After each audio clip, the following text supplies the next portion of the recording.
Health plus programme में आप सबका स्वागत है। आज हम आपको लेकर चल रहे हैं gynaecology and fertility clinic sector 7C Chandigarh. Gynaecology और फर्टिलिटी क्लिनिक निसंतान दंपतियों के लिए एक वरदान है। बहुत सारी निसंतान दंपतियां यहां आकर संतान सुख प्राप्त कर चुकी हैं। इनका मोटो है personalised care from womanhood to motherhood. हमारी टीम ने डॉक्टर सुरिंदर कौर गंभीर जी से बातचीत की, जिन्होंने हमें आज की भागदौड़ की जिंदगी में इनफर्टिलिटी से रिलेटेड प्रॉब्लम्स के बारे में बताया। आइए चलते हैं गायनेकोलॉजी एंड फर्टिलिटी क्लिनिक और बातचीत करते हैं डॉक्टर सुरिंदर कौर गंभीर जी के साथ। दर्शकों, हेल्थ प्लस प्रोग्राम में आपका स्वागत है। आज हम आपको मिलाने जा रहे हैं प्रसिद्ध इनफर्टिलिटी स्पेशलिस्ट डॉक्टर सुरिंदर गंभीर जी के साथ, जो पिछले लंबे समय से सेवाएं दे रहे हैं अपने चंडीगढ़ में। डॉक्टर साहब, आपका स्वागत है हमारे स्पेशल शो में। नमस्कार। डॉक्टर साहब, इनफर्टिलिटी जो किसी समय पर अभिशाप बना होता था और लोग छुपाते थे कि हम इनफर्टाइल हैं, जैसे जैसे समय बदलता गया और आज का जो समय आ गया जिसमें लोग इस चीज के लिए बातें करते हैं और छुपाते नहीं हैं। किसी समय पर मेल इनफर्टिलिटी को बहुत बड़ा एक परेशानी वाला काम समझा जाता था, इवन कि मेल्स को वो चेकिंग भी नहीं करने देते थे। लेकिन आजकल मेल खुद जो है इसके साथ कंधे से कंधा मिलाकर फीमेल्स के साथ आते हैं और इनफर्टाइल कपल्स को आप डॉक्टर जो है फर्टाइल कर रहे हैं, क्या कहना चाहेंगे? हाँ जी, टाइम तो बहुत बदल गया है। देखो, पहले तो छुपाते ही थे। अगर मेल्स में कोई डिफेक्ट होता था तो उन लोगों ने नहीं बताना था और लेडीज़ का ही ट्रीटमेंट और इन्वेस्टिगेट कराते थे। पर अब के टाइम में, जैसे अभी एक दो पेशेंट चल रहे हैं जिनके ओलिगोस्पर्मिया है, उनके बिल्कुल ही स्पर्म्स हैं, स्पर्म्स नील हैं, तो उस केसेस में खुद ही अपने आप वो कह देते हैं कि हमें ट्रीटमेंट चाहिए, तो हमारे ये प्रॉब्लम है। तो टाइम तो बहुत ही बढ़ गया, हर तरीके से लेटेस्ट टेक्नोलॉजी आ गई है, लेटेस्ट ट्रीटमेंट आ गए हैं, तो जिसमें कि इनफर्टिलिटी की कोई इतनी बात नहीं है और प्रेगनेंसी हो सकती है, कोई इसमें प्रॉब्लम नहीं आती, हर चीज़ का ट्रीटमेंट है। डॉक्टर साहब, अगर वो लोग जिनके स्पर्म नील हैं वो ताकत के बादशाहों के पास चले जाते हैं, उनको मालूम नहीं होता कि ये मेंटल हेल्थ के साथ जुड़ी हुई चीज़ें हैं, ये गायनेकोलॉजिस्ट के साथ जुड़ी हुई चीज़ें हैं, ये सर्जरी की जिन्होंने MSc करी हुई है, जिन्होंने जो इनफर्टिलिटी की पढ़ाई पढ़ रहे हैं, उन लोगों को इन चीज़ों का ज़्यादा पता है। क्या कहना चाहेंगे कि अगर वो समय रहते ही किसी अच्छे डॉक्टर के पास, जैसे आपके पास वो जिसके बिल्कुल स्पर्म नील हैं, आपको उन्होंने अप्रोच किया और आप उसके लिए भी कोई ना कोई सोल्यूशन जो है उनको दे देंगे, क्या कहना चाहेंगे कि आज का जो एपिडेमिक है, आज जो लोग इतनी नॉलेज रखते हैं, आज सब कुछ उनको मालूम है, क्या कहना चाहेंगे? इसमें ये है कि अगर किसी के स्पर्म्स बिल्कुल नील हैं तो पहले तो हमें बायोप्सी लेके ये देखना पड़ता है कि उसमें स्पर्म्स टेस्टिस में बन भी रहे हैं कि नहीं। कई बार ब्लॉकेज होता है, तो जो डक्ट होती है उसका ब्लॉकेज होता है, तो हम बायोप्सी लेके देख लेते हैं। अगर स्पर्म्स बन रहे हैं तो वो डायरेक्ट निकाले जा सकते हैं और फिर कोई प्रॉब्लम नहीं है, फिर चाहे IUI या IVF से बच्चा पैदा कर सकते हैं। और अगर ब्लॉकेज नहीं है, बन ही नहीं रहे, तो आजकल स्पर्म डोनेशन हो जाता है, तो डोनेशन की वजह से आजकल कोई ऐसे माइंड भी नहीं करता। तो ये चीज़ें किसी के उसमें अगर हस्बैंड वाइफ चाहते हैं तो वो ओपन भी नहीं करते और IUI दोनों हस्बैंड वाइफ की रजामंदी से कर दिया जाता है अगर जिसमें स्पर्म्स नील है।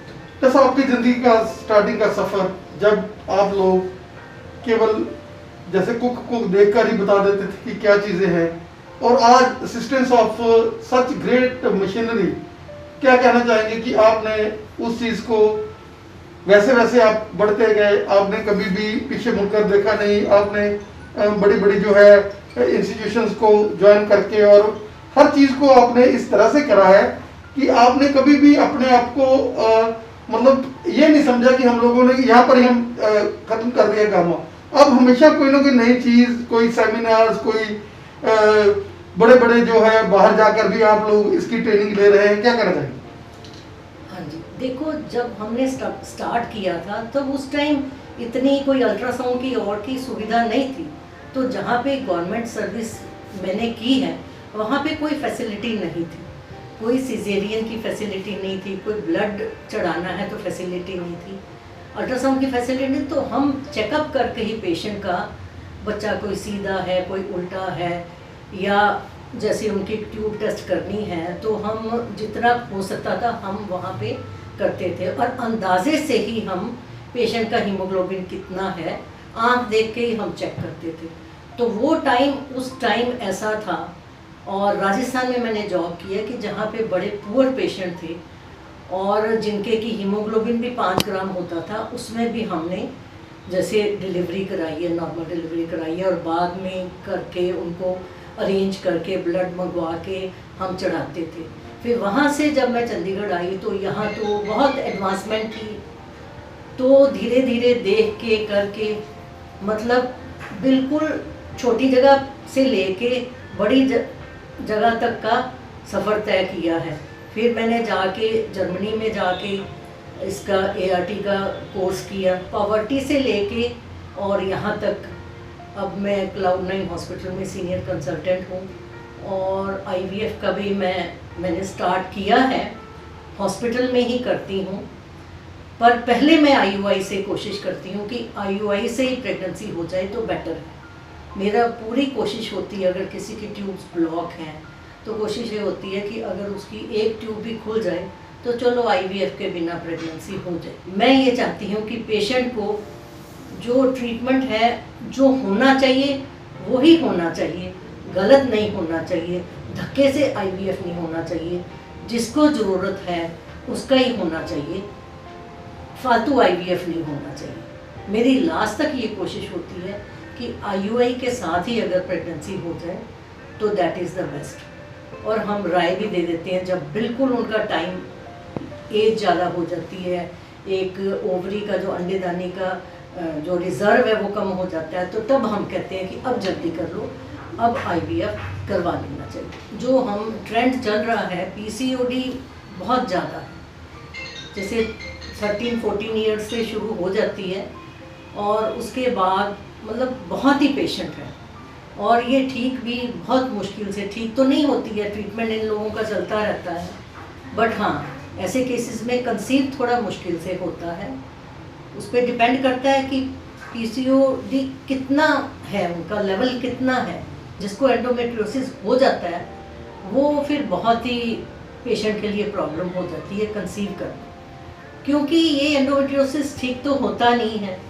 इसमें ये है कि जो बच्चेदानी में एक मेम्ब्रेन होती है जहाँ से कि ब्लीडिंग स्टार्ट होती है, वो बच्चेदानी के अलावा और जगह में बननी स्टार्ट हो जाती है।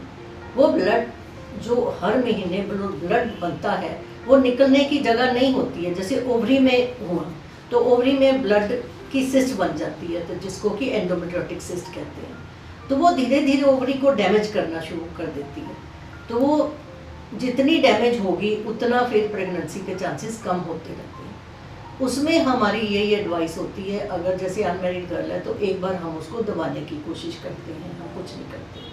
और अगर मैरिड है तो हम ये कहते हैं कि इनको अब प्रेगनेंसी जल्दी कर लेनी चाहिए, क्योंकि अगर और टाइम बीतता है तो फिर प्रेगनेंसी होनी मुश्किल हो जाती है। सर्जरी देखो एज सच इनफर्टिलिटी में जो सर्जरी है आजकल जो एडवांसमेंट चली है, जो सबसे ज़्यादा यूज़फुल चीज़ें हैं लेप्रोस्कोपी और हिस्ट्रोस्कोपी है। लेप्रोस्कोपी है दूरबीन, दूरबीन 2 तरीके की है, एक तो ऊपर से डालते हैं और यूट्रस और ट्यूब्स एंड ओवरीज हम देखते हैं कैसी हैं, और एक हिस्ट्रोस्कोप होता है।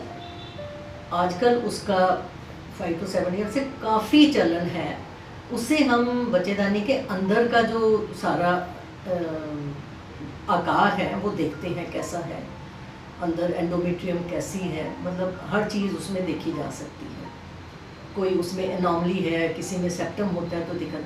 तो इनफर्टिलिटी में तो लेप्रोस्कोपी और हिस्ट्रोस्कोपी बहुत ज़्यादा यूजफुल है। हिस्ट्रोस्कोपी और लेप्रोस्कोपी मिला के हम ये तब पेशेंट को एडवाइस करते हैं जब हम 3-4 IUI कर लेते हैं, उनके और कोई कारण नज़र नहीं आता कि कुछ है, तो कंसीव नहीं करता पेशेंट, तो फिर हम लेप्रो हिस्ट्रो पेशेंट को एडवाइस करते हैं। या फिर जिनके बोथ ट्यूब्स ब्लॉक हैं, तो हम ये कोशिश करते हैं कि हम खोल के देख लें।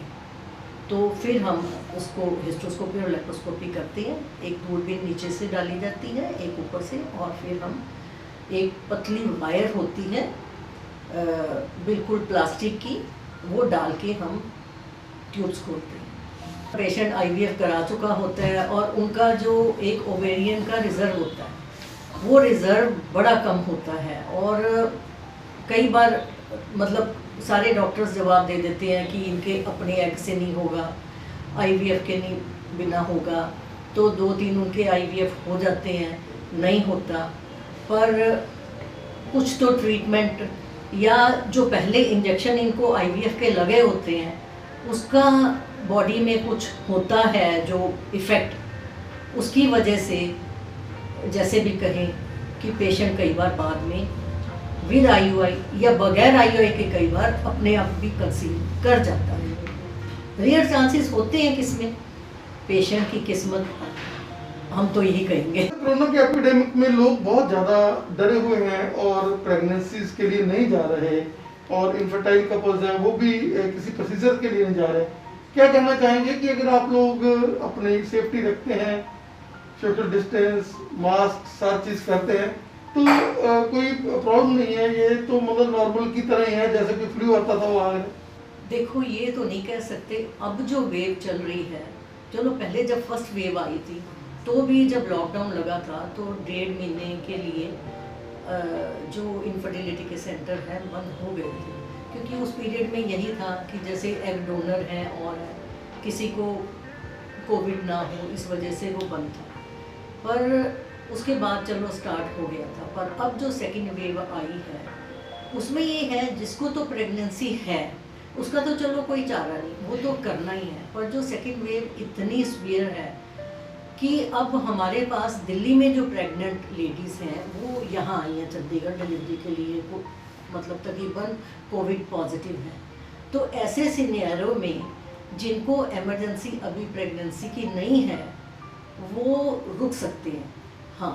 पर जिनका कोई बहुत ही इशू है, एज ज़्यादा हो गई या कुछ और कारण हो गया, तो वो चलो जा सकते हैं, क्योंकि इसमें ट्रीटमेंट के लिए उनको टेस्ट कराने के लिए जाना पड़ेगा, डेली अल्ट्रासाउंड के लिए जाना पड़ता है। तो वो फिर उनको सोशल डिस्टेंसिंग और वो सारा इन्फेक्शन होने का उनको कोविड का डर है।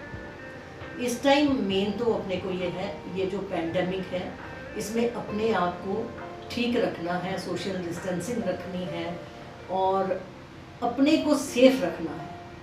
बाहर जैसे कहते हैं कम से कम निकलना है, सबको ये एडवाइस है। और अगर हम इनफर्टिलिटी का या ट्रीटमेंट कराते हैं तो उसमें बाहर तो आपको निकलना पड़ेगा। अब जैसे लॉकडाउन लग गया, अब पेशेंट हिमाचल के जो नालागढ़ के हैं, मेरे पेशेंट थे, उनका फ़ोन आया कि हमें पास बनाना पड़ेगा, तो पेशेंट को दिक्कत होती है।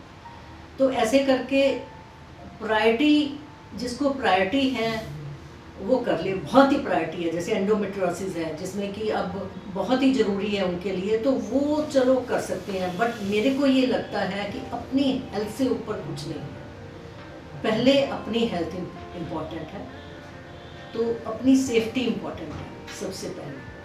जिनका हो गया कोई बात नहीं, जो कंसीव हुए हैं उनका तो कोई बात नहीं, उनका ट्रीटमेंट चल रहा है और है। हम फिर उनको देर से बुलाते हैं, 1 मंथ बाद बुलाते हैं कि आप रोज़ ना आओ, फ़ोन पे कंसल्ट कर लेते हैं, वीडियो कंसल्टिंग कर लेते हैं, ऐसे है। मेरी राय में जिसको अभी इमरजेंसी नहीं है वो अभी ना करे ट्रीटमेंट, इनफर्टिलिटी का कर ले, पर जो बाकी जो प्रोसीजर्स हैं और है उसके लिए अभी नहीं करना चाहिए।